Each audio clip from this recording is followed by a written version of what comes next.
The Mavs keep making moves, but are there more coming for them? The Mavs, according to Shams Charania, have signed Dante Exum, bringing him back on a one-year deal. This is a great move for the Dallas Mavericks to bring him back. I've been saying all summer that with Kyrie Irving out for a long time, they needed to add ball handlers. They get D'Angelo Russell. They've got Brandon Williams still. Jason Kidd said that Cooper Flagg is going to be a ball handler for them. Najee Marshall as well. And then you bring in Ryan Nembhard as a two-way guy, which I think is a great pick.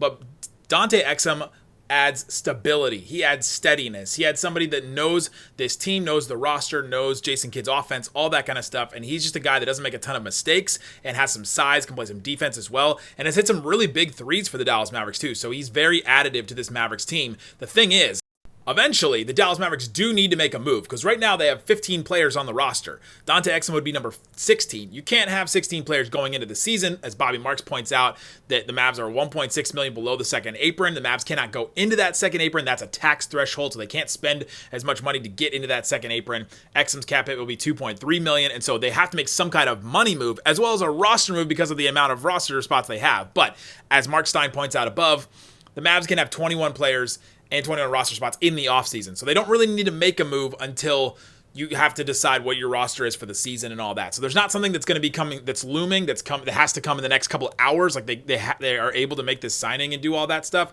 The move that's going to happen is probably dumping Omax Prosper's contract, which stinks. I hate moving on from a guy so quick, but it's been a couple of years. We really haven't seen Omax really evolve into his role or grow into his role, and the Mavericks have a ton of fours, and that's what Omax's natural position is. And so that's probably the move that's going to be coming, but it doesn't have to come for a little while.